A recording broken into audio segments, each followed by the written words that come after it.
सबको ये था कि अब तो एयर 1 आ जाएगी इस लड़की की नीट में, तो इसको नीट देना चाहिए। 6th क्लास में मैं नेशनल देने गई थी जिम्नास्टिक्स का।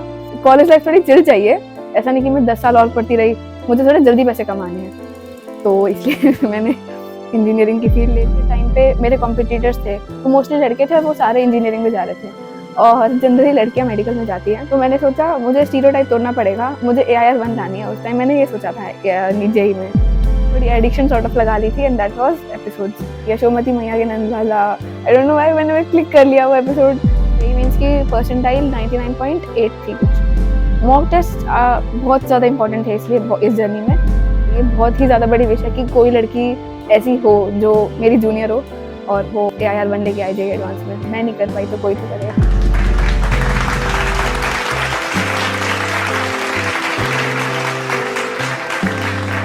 Mic, camera, stories. My name is Anya Garg. I am from Faridabad, Haryana, and my branch is Mathematics and Computing. तो स्कूल में मुझे टॉपर कंसिडर कर लिया जाता था जो एग्जाम्स होते थे, पर लेकिन मैंने 5th क्लास में ही जिम्नास्टिक्स ज्वाइन कर लिया था। 6th क्लास में मैं नेशनल देने गई थी जिम्नास्टिक्स का, इलाहाबाद में हुआ था वो। उसके बाद मैं इलाहाबाद के नेशनल से आने के बाद स्कूल में आई थी 5 बजे के करीब, और 8 बजे से हमारा एग्ज़ाम था संस्कृत का। एंड लिटरली क्लास के 2 लोगों के 50 on 50 आए थे और उसमें से एक मैं भी थी। मुझे इतनी खुशी हुई कि मैंने 3 घंटे की प्रिपरेशन करी थी और मेरे आ गए थे उसमें। मेरा भाई 3 साल मुझसे बड़ा है और उसने एक एग्ज़ाम दिया था, एलन में एक एग्ज़ाम था उसका, उसकी ऑल इंडिया रैंक 5 आई थी, तो फिर उसको बुलाया था। सक्सेस पावर सेशन था, उसमें उसको बुलाया था। अब मेरे भाई को कोटा बुलाया था और उसके साथ साथ मेरा भी नंबर लग गया, क्योंकि मैं छोटी थी तो मैं अकेली तो रह नहीं सकती थी फरीदाबाद में, तो मेरे मम्मी को मेरे भाई के साथ रहना था, तो उसी के साथ फिर मैं भी रही थी। एक हॉस्टल के अंदर हम थे, तो स्टूडियो रूम प्रोवाइड किया था, तो हम तीनों रहते थे हॉस्टल के अंदर, मम्मी के साथ रहते थे। 7th में ऐसा हुआ था कि मैं बहुत ज़्यादा नई थी उस एनवायरनमेंट के, कोटा के, एंड मैंने देखा कि बच्चे यहाँ पे 6 से 5th से लगे हुए हैं आके। तो जब पहले 2 टेस्ट हुए मेरी उसमें, क्योंकि हमारा स्टार बैच था, तो जब वहाँ पे टॉप बैच होता है उसमें 22 बच्चों के बैच में 13 रैंक आई थी। एंड मैं उस दिन, और वो 2 टेस्ट से लगातार होता था, मैं बहुत फूट के रोती थी उस टाइम पे कि मतलब ये क्या हो गया मेरे साथ। मैं कभी भी, मैंने 1 से लेके वैसे एटलीस्ट टॉप 3 से मैंने कभी देखा नहीं, और एकदम से 13th रैंक हो गई। एंड फिर मैंने देखा एक लड़की टॉप 10 में भी है वहाँ पे, श्रेयोशी करके एक लड़की थी वहाँ पे, वो टॉप 10 में भी थी। तो मैंने सोचा वो टॉप 10 में आ सकती है तो मैं क्यों नहीं आ सकती। उसके बाद 3rd टेस्ट हुआ, सब्जेक्टिव ऑब्जेक्टिव दोनों एग्जाम होते थे, दोनों में मेरी 1 रैंक आ गई, एंड उसमें एलन के स्टार बैच में। एंड उस टाइम बहुत खुशी हुई थी, पहला ऐसा कॉम्पिटिटिव वर्ड में सक्सेस था। उसके बाद मैं ऐसे टॉप 5 में रही हमेशा, जैसे लड़के होते थे और वो सब, तो हम आपस में कम्पीट करते रहते थे। फिर 8th क्लास में हमने फ्लैट लिया था अलग से कोटा में ही, क्योंकि आगे की प्रिपरेशन भी हमें कोटा में ही करनी थी, क्योंकि हमें बहुत अच्छा माहौल लगा था कोटा का। 8th क्लास में फिर मैंने NSCGS की तैयारी करी थी, उसमें मुझे 11th-12th के बेसिक्स कवर करवाए थे, फिजिक्स, केमिस्ट्री और बायो के, और मैथ्स में भी, क्योंकि NSCGS में ऐसे थोड़े अच्छे लेवल की मैथ्स पूछ लेते हैं, नॉन रूटीन मैथ्स, तो मुझे PRMO की भी उससे तैयारी हो गई थी। तो NSCGS मेरा फिर 8th क्लास में क्वालिफाई हो गया था करते करते। 8th क्लास में कम लोगों का होता है NSCGS में, बट फिर 9th क्लास में आई मैं और उसमें कोरोना आ गया, एंड मेरा फ्लो कोरोना में बन नहीं पाया पढ़ाई का, ज़्यादा नहीं पढ़ाई कर पाई मैं उस टाइम पे। बट स्टिल 9th क्लास में मेरा fair enough amount of marks से फिर से NSCGS क्वालिफाई हो गया था। और फिर 10th क्लास आती है, मैंने तो शुरुआत से ही 10th की शुरुआत से NTSC की प्रिपरेशन शुरू कर दी थी, पर हमारा ईयर इतना ख़राब था कि NTSC उस साल फिर कैंसिल हो गया। मैंने इतनी SST पढ़ी थी उसके लिए और इतनी मैथ भी करी थी, एंड मैथ में भी बहुत अच्छा था मेरा, बट फिर वो NTSC कैंसिल हो गया, बहुत दुख हुआ था उसका। 10th में हमारी पैरेलली NTSC के साथ साथ मेडिकल की भी प्रिपरेशन शुरू हो गई थी, 4 बैचेस होते हैं उनके। 10th क्लास में मैंने डिसाइड कर लिया था कि मुझे मेडिकल करना है, क्योंकि मेरी बायो एक बहुत ही अच्छे लेवल पे पहुंच गई थी NSCGS की तैयारी करने की वजह से। मैं NSCGS में बायो में टॉपर बन गई थी राजस्थान की, कोटा से ही था मेरा स्कूल। तो फिर उसके बाद लगा था इसकी बायो तो वैसे ही अच्छी है तो ये कर लेगी, तो एंड फिर 10th में MTPS, उसमें मैं एलन में थी और उन्होंने प्रिपरेशन करवाना शुरू कर दिया था। फिर चला था 1 साल तक के लिए, उसमें किया मैंने, टेस्ट में भी अच्छी परफॉर्मेंस चल रही थी, 680 प्लस स्कोर रहता था, एंड उसमें भी थोड़े सीरियस नहीं देती थी मैं टेस्ट, बट हाँ ठीक है। नीट के टेस्ट दिए, फिर बोर्ड्स का टाइम आया, मैंने उसके बाद थोड़ा रिसर्च करना कोशिश किया, क्योंकि एक ड्रीम मेरा IAS भी था, क्योंकि वो शुरू से मैं बचपन मुझसे पता नहीं मुझे कैसे आदत लगी थी उस चीज़ की, पर मैं बचपन से सबको जो भी बोलता था क्या बनना चाहते हो, आईएएस बनना चाहती हूँ। मेरा भाई कहता था आईआईटी, मैं कहती थी आईएएस। मुझे पता भी नहीं था उसका मतलब क्या होता है, बस वो बोलती रहती थी मैं ऐसी। 9th में 10th में मैंने उसके इंटरव्यूज़ देखना शुरू किया आईएएस के। मतलब थोड़ा घमासान समझ गया था कि करना क्या है एग्ज़ैक्टली, क्योंकि मेरे को तो एक्सपेक्टेड ही नहीं था कि मेरे ऊपर ये सिचुएशन आ जाएगी जब मुझे एक्चुअली में चूज़ करना पड़ेगा बिटवीन मैथ्स एंड बायो। मैंने थोड़ा सर्च किया कि एक्चुअली में होता क्या है बाद में जाके इन दोनों चीज़ों में। तो फिर देखा कि एमबीबीएस करो 5.5 साल की, फिर एमडी करो आगे 2-3 साल की, और स्पेशलाइजेशन करो जब तक तुम्हारे हाथ में वो जस नहीं आ जाता कि तुम मतलब अच्छा कर सकते हो, तुम्हारे अंदर वो स्किल नहीं आ जाती, तब तक तुम अच्छे डॉक्टर नहीं कंसिडर, लाइक तुम एक्सपीरियंस डॉक्टर के पास सब जाना चाहते हैं और वो बूढ़े हो जाते हैं जब तक वो अच्छा कुछ कर पाते हैं। तो फिर मैंने कहा कि मैंने बहुत पढ़ लिया है सीरियसली, ऑल्दो सीरियस थी या नहीं थी, बट मैं 7 से लगी हुई हूँ पढ़ने में। तो अब मुझे और नहीं पढ़ना है, बस मैं 2 साल और कर सकती हूँ मैक्स टू मैक्स। उसके बाद मुझे चिल, कॉलेज लाइफ थोड़ी चिल चाहिए, ऐसा नहीं कि मैं 10 साल और पढ़ती रही, मुझे थोड़े जल्दी पैसे कमाने हैं। तो इसलिए मैंने इंजीनियरिंग की फील्ड ले ली। 10th बोर्ड में मैं पढ़ाई से ज़्यादा ये करती थी कि इंजीनियरिंग या मेडिकल। 10th बोर्ड में फिर मैंने वही तैयारी नहीं करी, मैं बस ऑपरेशन एमबीबीएस करके एक सीरीज आती है, मैं उसे देखने लग गई कि एक्चुअली डॉक्टर्स की सिचुएशन होती क्या है। तो फिर एंड इसलिए थोड़ी मतलब मैंने तैयारी भी कम करी ऑल्दो, बट हाँ ठीक है। कुछ 96.8% थे मेरे 10th बोर्ड में। बहुत ऐसे फ़ोन कॉल्स लगाए, सब किया कि तूने 1 साल बायो पढ़ ली है, तेरी इतनी अच्छी लेवल की बायो हो गई है, मतलब 11th का सिलेबस तेरे को और अच्छे से हो गया। जैसे 8th 9th में मतलब 11th 12th की एनसीईआरटी बायो की खत्म कर चुकी थी मैं, क्योंकि एनएससीजेएस में रिक्वायर्ड होती थी, और 10th में हमने बायो और पढ़ ली है, और मैथ्स छुआ भी नहीं है 10th में। सबको ये था कि अब तो एयर 1 आ जाएगी इस लड़की की नीट में, तो इसको नीट देना चाहिए। मैंने 11th के लिए भी क्लासेस 1 महीने की नीट की कर ली थी। वो 1 महीने का मेरा इंजीनियरिंग वाला भी वो छूट गया था। आकाश के सीओई बैच में मुझे एनरोल कर लिया था उन्होंने पहले टेस्ट लिया था, उसके बेसिस पे उन्होंने सीओई में ले लिया था मुझे, दिल्ली सीओई में, जो उनका सेंट्रल सीओई होता है, जहाँ पे वो रखते हैं 2 साल। और एंथे दिया था मैंने उसमें 8th क्लास में, 48 रैंक थी मेरी। तो फिर उन्होंने 4 इयर्स का वैसे ट्यूशन फी वेवर करके ऐसे उन्होंने 15,000 दिए थे बेसिकली वो 4 ईयर स्टडी करने के लिए। कोटा में जा नहीं सकती अकेली, मेरे को बहुत डर लगता था अकेले, इसलिए फिर हमने डिसाइड किया कि इसको पास रखते हैं फिर। तो फिर हमने सोचा दिल्ली में ही मैं कर लूँगी, आकाश से ही तैयारी कर लूँगी।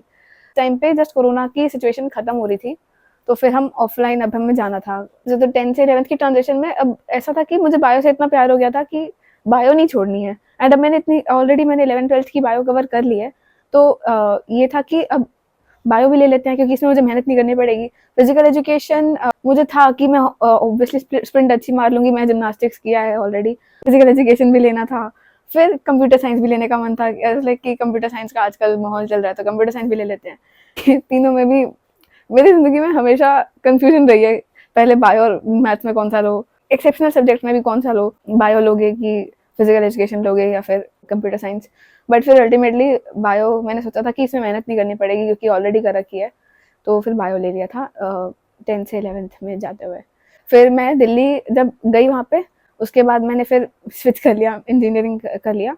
इंजीनियरिंग की क्लासेस मैंने शुरू कर दी फिर, और उसमें पहला चैप्टर सेट्स आता है मैथ्स में, वो मैं पहले से, फिर मैंने सोचा कि अब क्योंकि मेरी 1 महीने की क्लासेस छूट गई हैं, तो मुझे यहाँ से कवर करना पड़ेगा, तो मैं अलग-अलग सोर्सेस से वो कवर कर रही थी। एंड मैंने जितना उन्होंने बाकी लोगों ने किया था उससे ज़्यादा कवर कर लिया।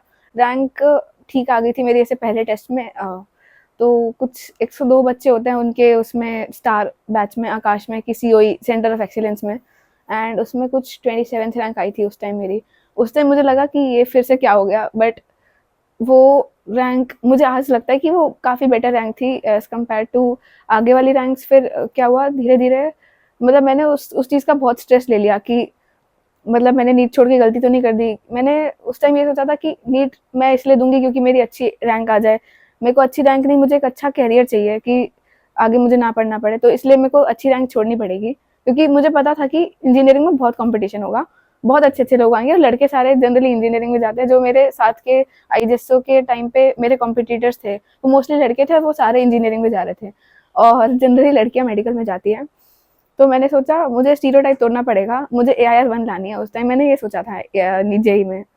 तो उसके बाद फिर वही सोचा कि 27 रैंक तो बहुत ख़राब है, एंड जेईई मेंस के टेस्ट अलग होते थे, एडवांस के अलग होते थे। जेईई एडवांस में मेरी 27 रैंक थी, जेईई मेंस में 240 मार्क्स थे उस टाइम फर्स्ट टेस्ट में, और उसमें 42 रैंक थी। तो 120 बच्चे या 102 थे। तो मैंने सोचा ये क्या हो गया, ये तो अब तो और तैयारी करनी पड़ेगी, बहुत स्ट्रेस लिया उसका। फिर वही ऐसे 7th वाली चीज़ रिपीट हो रही थी। मैं जब 11th में थी उस टाइम पे फिर मैंने थोड़ी मेहनत ज़्यादा करी। अगले टेस्ट में मैं टॉप 20 में आ गई, दोनों जेईई मेंस में भी, जेईई एडवांस में भी।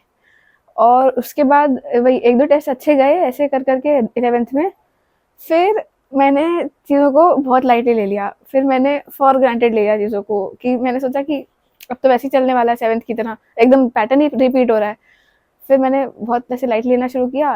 टॉप 50 में आ जाती थी तो भी आई वाज लाइक कि चलो ठीक है। मेरे को फिजिक्स इन जनरल पसंद नहीं थी। मेरे को ऐसा लगता था कि मैथ्स हो जाए, केमिस्ट्री हो जाए और बायो हो जाए। एक ऐसा सब्जेक्ट, एक ऐसा कोर्स होना चाहिए जिसमें ये तीनों होने चाहिए। बट फिर जैसे तैसे करके मैनेज हो जाती थी। फिर बैकलॉग्स इकट्ठे होना शुरू हो गए, वो सब सिचुएशंस आ गई। तो फिर टेस्ट में भी परफॉर्मेंसेज जैसे एवरेज एवरेज रहने लगी हर एक टेस्ट में। तो एक एक पॉइंट ऑफ टाइम के बाद कंसिडर कर लिया था कि हाँ ठीक कर लेंगे उसे।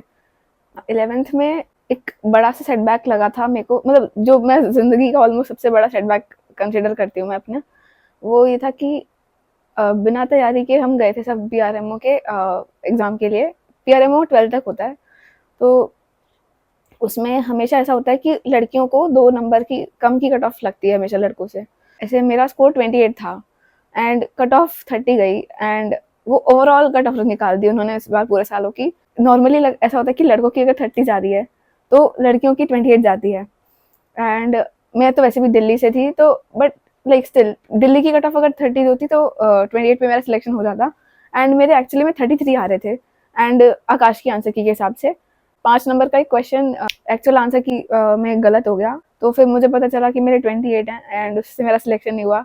उस दिन मैं बहुत रोई, बहुत रोई। मुझे लग रहा था कि अब किस्मत ही मेरे साथ नहीं है। जेईई में भी कुछ खास अच्छा नहीं चल रहा है जितना होना चाहिए, और यहाँ पीआरएमओ में भी सिलेक्शन नहीं हुआ। नहीं तो एक अलग सी चीज़ ऐड ऑन हो जाती कि ये मतलब 10th में एनएससीबी में स्टेट टॉपर बन गई, 8th 9th में एनएससीजेएस क्वालिफाई कर लिया, 11th में भी कुछ ओलंपियाड से रिलेटेड। क्योंकि 11th में हमें एनएसईसी, एनएससीपी ये सब में तो लाइक हमारी एमएस क्लियर हो रही थी। बट एमआई तो दिल्ली की कट ऑफ तो बहुत ही आई जाती है, तो उसका तो कोई कंपैरिजन ही नहीं है। वो हम नहीं कर पाते उस टाइम पे।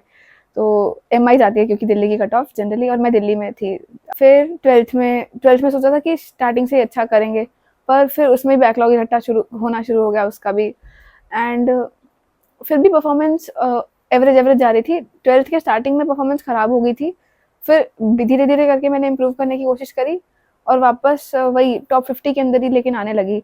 मेहनत करती भी थी, बट थोड़ा उससे टाइम वेस्ट भी होने लगा था। फिर 12th में परफॉर्मेंस फिर से एवरेज चल रही थी। ऐसा पॉइंट ऑफ टाइम आता है 12th में जब वो लोग फिर से आरएमओ की प्रिपरेशन दोबारा करवा रहे हैं।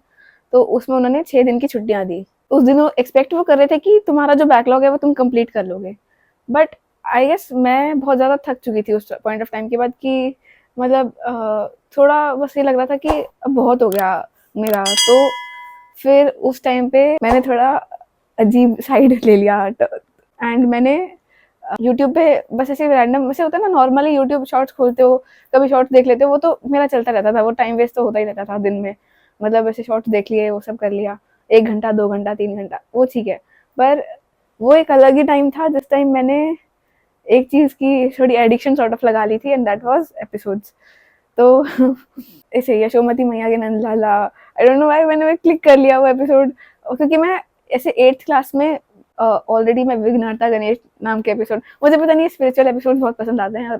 तो फिर मैं उनको देखती रहती थी ऐसे 8th क्लास में भी। उस टाइम पे मैंने वो ख़त्म करे थे उसके कुछ 500,000 एपिसोड। एंड ऐसे ही फिर 11th में 12th में ये सीन हुआ मेरे साथ। तो पीआरएमओ की छुट्टियाँ मिली हैं।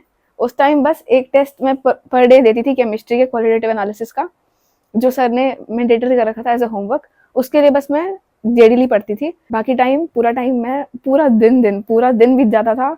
लगातार 10 घंटे 15 घंटे मैं राधा कृष्ण देखती थी।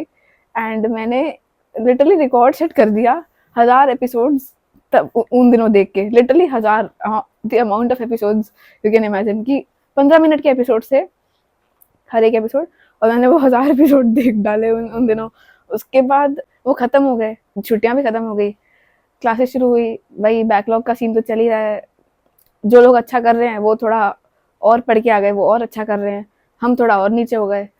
कि फिर 12th तक क्लास तक को तो ये सोच लिया था कि ऐसे पीआरएमओ वगैरह ये सब तो नहीं करना है। पीआरएमओ ने धोखा दे दिया था 2 नंबर से, तो फिर अब ये सोच लिया था कि नहीं करना है, अभी ओलंपियाड्स वगैरह अभी तो फोकस ही नहीं करना है। एक्सेप्टेंस आ गई थी एक अब मन के अंदर कि हाँ, अब ज़्यादा कुछ इम्प्रूव होने नहीं वाला है। हमारे यहाँ पे स्पॉटलाइट का भी एक सीन रहता था। स्पॉटलाइट में भी मेरी परफॉर्मेंस कभी तो ऐसा हो जाता था कि टॉप 5 में आ रही है, कभी ऐसा हो जाता था कि टॉप 10 के बाहर ही निकल जा रही है 15 बच्चों में से। तो बहुत ही ऐसी सिचुएशंस आती रही उसमें भी। तो बट ये था कि कहीं तो परफॉर्मेंस अच्छी है और कहीं बहुत ज़्यादा खराब है। तो अल्टीमेटली जो खराब टॉपिक्स है उनको कवर करना है, बस यही था कि उनको अच्छा करना है। जेई 2025 अब सिर्फ एक महीना दूर है और आपके लिए इस टाइम में बहुत ज्यादा जरूरी हो जाता है मॉक टेस्ट लगाना। यहाँ पे टेस्ट बुक्स की आईडी मेंस प्लस एडवांस की टेस्ट सीरीज आपकी बहुत ज्यादा हेल्प कर सकती है। इसमें full chapter test, sessional test and PYQs included है और इनके टेस्ट का इंटरफेस बिल्कुल रियल एग्जाम जैसा है। आपको बिल्कुल ऐसा लगेगा कि आप बिल्कुल जेई मेंस का पेपर दे रहे हो और आप मल्टीपल टाइम्स अटेम्प्ट भी कर सकते हो। टेस्ट बुक्स की टेस्ट सीरीज में आपको प्रॉपर एनालिटिक्स मिलता है, वीक और स्ट्रॉन्ग पोर्शन का एनालिसिस, गलत क्वेश्चन के डिटेल सोल्यूशन, शॉर्ट नोट्स और सब कुछ। इसमें जेई के अलावा 10+ एग्जाम्स के भी टेस्ट सीरीज इंक्लूडेड है और अभी बहुत बड़ी सेल चल रही है। आप ये टेस्ट सीरीज 503 रुपीज में बाय कर सकते हो, जो कि वैलिड रहेगी जेई एडवांस तक। लिंक डिस्क्रिप्शन में दे दिया गया है। फ्री टेस्ट जरूर अटेंड कर, पसंद आए तो परचेस करना मत भूलना। Use my code DHM for extra discount. तो इस टेस्ट सीरीज को बाय करो और अपनी प्रिपरेशन को नेक्स्ट लेवल लेके जाओ। तो चलो साथ मिलके जेई क्रैक करते हैं। मेरी एक सबसे बड़ी मिस्टेक ये थी कि क्योंकि सब लोग यही कहते थे तुम्हें ज़्यादा उस पर फोकस करना चाहिए जो तुम्हें नहीं आता। एंड यही मेरी सबसे बड़ी गलती थी कि मैंने उन लोगों की बात मान ली थी। क्योंकि जेई में ऐसा होता है कि जो तुम्हें आता है पहले तुम्हें उसे स्ट्रॉन्ग करना चाहिए एज कम्पेयर टू जो तुम्हें नहीं आता। सबसे बड़ी मिस्टेक जो जेई के उसमें होती है वो ये होती है कि क्लासेस में सोना। क्लासेस में कभी भी नहीं सोना चाहिए। एंड वो मैं बहुत सोती थी उसमें क्लासेस में। तो ये बहुत बड़ा ड्रॉबैक था। एक चीज़ छूट जाती थी, फिर लगता था आगे वाला समझ कैसे आएगा, और फिर वो आगे वाला भी छूट छूट जा रहा है, और फिर बैकलॉग इतना बढ़ गया कि वो कवर करने का टाइम ही नहीं मिल रहा, तो वो आगे वाला छूटता जा रहा है, छूटता जा रहा है। तो वो चीज़ें स्टैक होती जा रही थी। तो फिर ऐसे लेक्चर्स कोशिश करे करने की, ऐसे बहुत छोटी छोटी चीज़ों पे मैं स्ट्रेस ले लेती थी, बहुत एंग्जाइटी हो जाती थी, बहुत ऐसे ओवर थिंकिंग करने लग गई थी। तो ऐसी ऐसी चीज़ें होती रहती थी मेरे साथ 11th-12th में बहुत ज़्यादा। एक एक घंटा फ़ोन कर रही हूँ पापा मम्मी से कि मम्मी ये हो रहा है, आज ये हो रहा है, आज मतलब ये अजीब अजीब थॉट्स आ रहे दिमाग में, क्या करूँ। ये चीज़ें मेंस तक सॉर्ट आउट नहीं हुई थी। मेंस जब 1-2 महीने दूर था तब ये समझ में आ गया था कि अगर तू ये सब सोचती रहेगी तो लिटरली कुछ नहीं होने वाला है इसके बाद। तो अब बहुत स्ट्रांग बनना पड़ेगा। अब दूर रह रही थी, अकेली रह रही थी अपने मम्मी पापा से। मतलब उनको भी आने में 2 घंटा तो लगता ही था यहाँ पे, और वो भी हर दिन तो नहीं आ सकते थे। उन्होंने कोशिश करी बहुत सपोर्ट करने की। मेरा भाई आके फिर मुझे पढ़ाने लग गया था। तो सबसे ज़्यादा इम्पोर्टेंट रोल जिसने प्ले किया वो मेरा भाई है।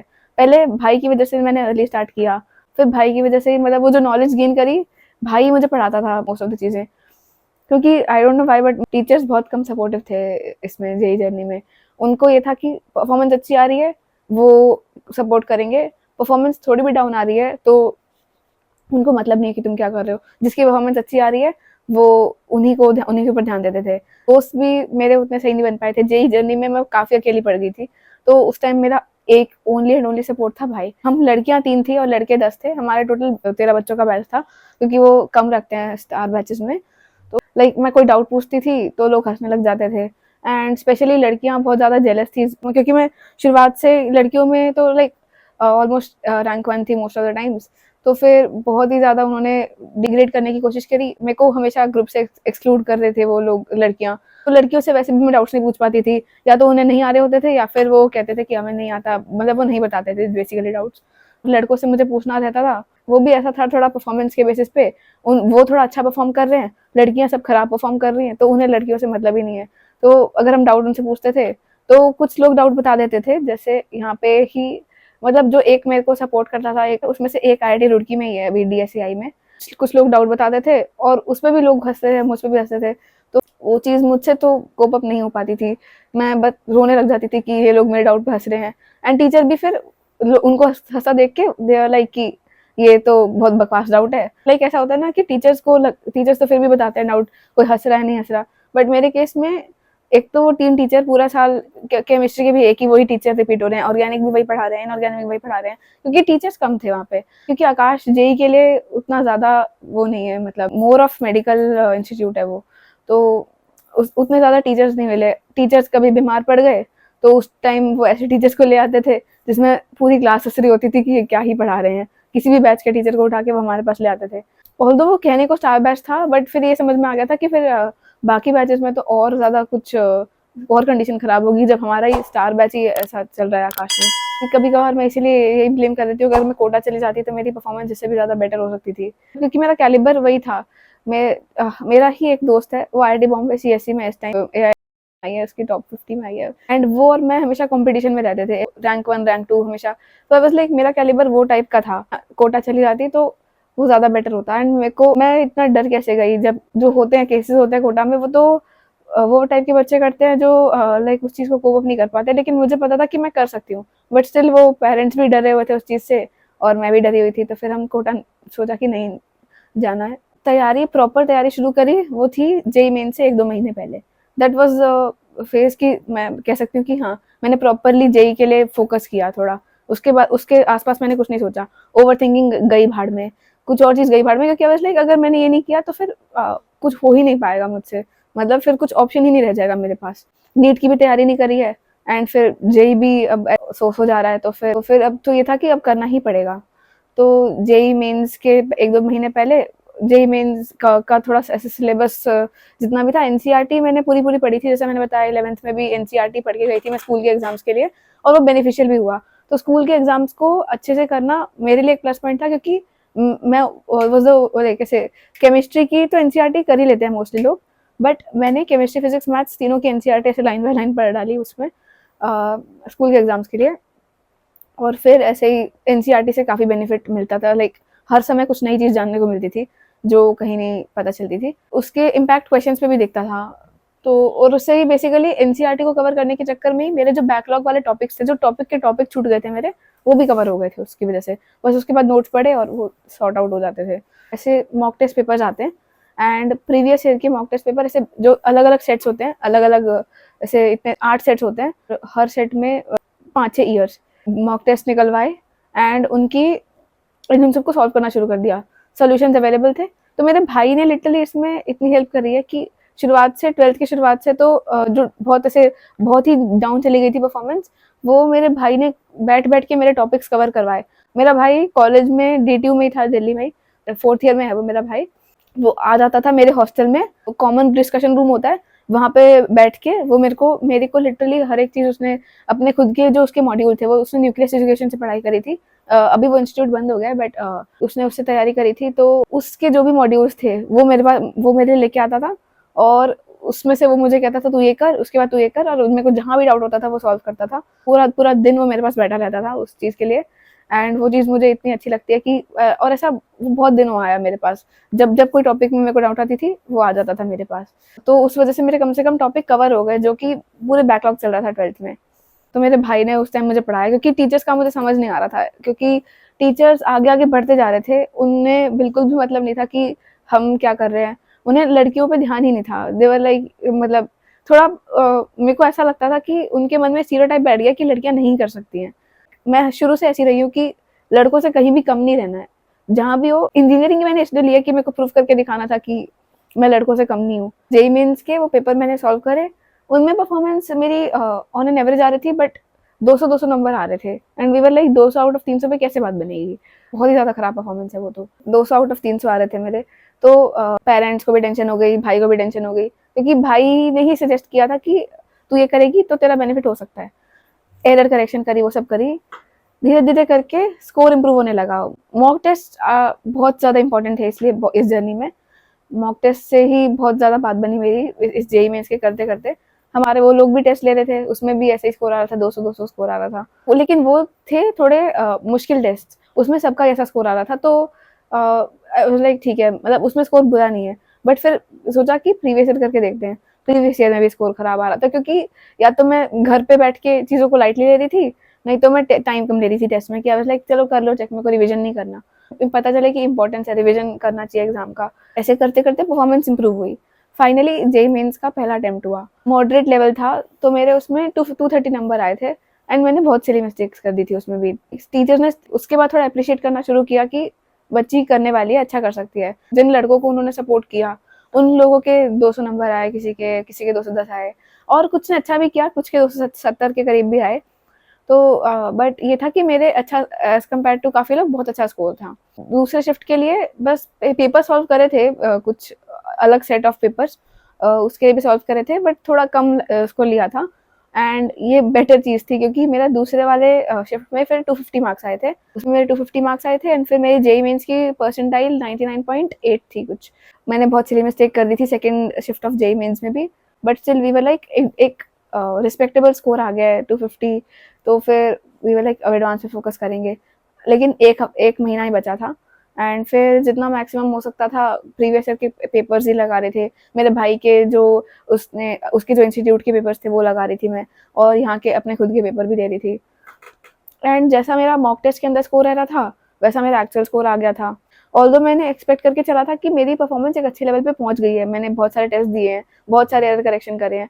लोग टेस्ट देना छोड़ दिया था लोगों ने लास्ट मोमेंट पे, लोग ज़्यादा रिविजन कर रहे थे। मैं रिविजन करके टेस्ट नहीं देती थी, ये मेरी सबसे बड़ी वीकनेस थी। तो मैंने सोचा था कि अगर मेरे को याद होगा तो मैं एग्जाम में भी कर दूंगी, तो मुझे रिविजन करने की जरूरत तो नहीं होनी चाहिए। मैंने एक बार में अच्छे से पढ़ा है, पर वो चीज़ गलत थी, रिविजन करनी चाहिए। तुम्हें चीज़ें ईजी लगेंगी शुरू में, बट तुम डे 1 से रिविजन करना चाहिए। लाइक नोट्स का रिविजन मस्ट होना चाहिए, और उसका प्रूफ रखने के लिए तुम चीज़ों को, इंपॉर्टेंट चीज़ों को हाईलाइट कर सकते हो हाईलाइटर से। तो एटलीस्ट तुम्हें पता रहेगा कि तुमने ये चीज़ें कवर करी है। और ऐसा कुछ नहीं होता कि तुम्हें क्वेश्चन पे टिक नहीं मारना होता, बिना टिक मारे करो कि तुम्हें रिवाइज करना होता है। मुझे लाइक इस चीज़ों का टाइम नहीं मिलता था कि मैं एक क्वेश्चन को दोबारा करूँ। मैं सोचती थी कि हर बार नए क्वेश्चन करने चाहिए, क्योंकि एडवांस में भी अल्टीमेटली बिना देखे हुए क्वेश्चन आएंगे। ऐसे ही एडवांस का पेपर हुआ, और एडवांस का पेपर बोल दो मेरा अच्छा गया था, बट लाइक मेरे को एक्सपेक्टेड था कि 250 नंबर आ जाएंगे। एंड 250 नंबर पे पिछले साल कुछ ऐसे टॉप 300 के अंदर रैंक आ रही थी। तो फिर फाइनली पता चला कि बहुत ज़्यादा इसीलिए मिस्टेक्स कर दी हैं। तो वो जितने भी नंबर मेरे 250 में से कम हुए वो सब सिली मिस्टेक्स में चले गए, एंड इसलिए फिर थोड़ी सी कम सेटिस्फाइड थी मैं अपनी परफॉर्मेंस से। यही है कि इस 2 महीने में मैंने थोड़ी ऐसे कोडिंग वोडिंग शुरू करी, फिर ये सोच के कि अब आगे जाके अब और अच्छा करना पड़ेगा, क्योंकि बट हाँ ये था कि इस बात की खुशी थी कि आईआईटी रुड़की में एमएनसी मिल गई। रैंक का काफ़ी ख़राब हो गई है एज़ कम्पेयर टू जितने आईआईटी बॉम्बे सीएससी के सपने सोच के रखे थे। पेरेंट्स को भी यही था कि रैंक उतनी तो सही नहीं आई है, क्योंकि पिछले साल के हिसाब से, मार्क्स के हिसाब से लग रहा था 2000 आ जाएगी। फिर सोचा कि चलो थोड़ा इजी पेपर था, 3000 आ जाएगी। तो सबको ये लगा कि ऐसा कैसे हो गया, इस बार थोड़ा पेपर में लड़कियां भी कम थी, ऊपर से पेपर भी इजी आ गया। तो दोनों चीज़ों का फैक्टर मिला के अल्टीमेटली मेरे को ये वाली ब्रांच मिल गई। मैंने बायो की प्रिपरेशन अलग से तो कोई नहीं करी थी, उसमें यही था कि जब बोर्ड्स का टाइम आया तब मैंने वही एक दिन बैठ के पूरा बायो का ख़त्म किया है, 12th का एनसीईआरटी। तो उससे एनसीईआरटी कवर हो गया 12th का, और याद मुझे रह ही गया था मोस्ट ऑफ द चीज़ें।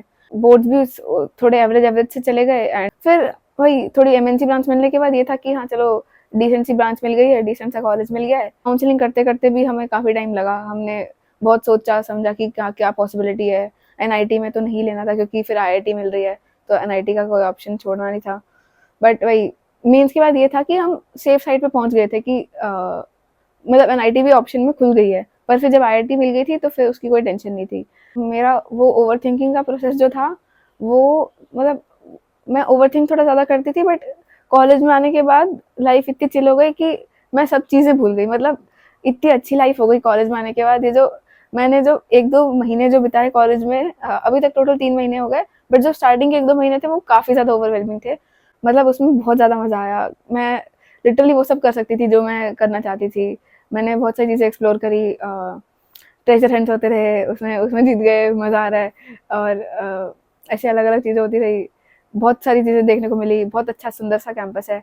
तो लेकिन इसमें यहाँ पे भी 3 महीने में एग्ज़ाम आ गए, तो यहाँ पे भी पढ़ना पड़ गया। सबसे ज़्यादा बड़ा थैंक यू तो मेरे भाई को ही जाता है इसमें। अगर मतलब मेरा भाई था, इस वज़ह से ही मैं इतनी ख़राब सिचुएशन से वापस थोड़ा नॉर्मलाइज़ हो पाई थी। एंड उसके बाद मेरे पेरेंट्स का तो बहुत बड़ा कंट्रीब्यूशन रहा ही है। वो मेरे पापा ही बोलते थे मेरे भाई को कि तू जाके आ उसके पास, उसके डाउट सॉल्व करके आ। तो मेरे भाई ज़्यादा फ़ोर्स करते थे उसे। मेरा भाई तो डाँटता रहता था मेरे को कि ये क्या कर रही है, तूने इतना भी नहीं किया, क्लास पे ध्यान क्यों नहीं देती। बट फिर मेरे पापा बचा लेते थे मेरे को।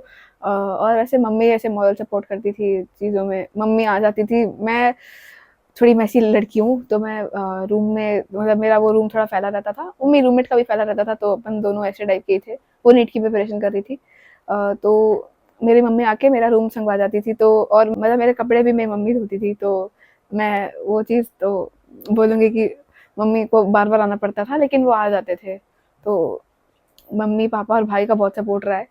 टीचर्स का तो उतना नहीं रह पाया और दोस्त भी उतने अच्छे नहीं बन पाए मेरे जेईई टाइम पे। लाइक टू थैंक जिज्ञासा दी एंड रिद्धि दी इसमें, जो उन्होंने बहुत सपोर्ट किया and they were the only best friends I had during the time of JEE journey.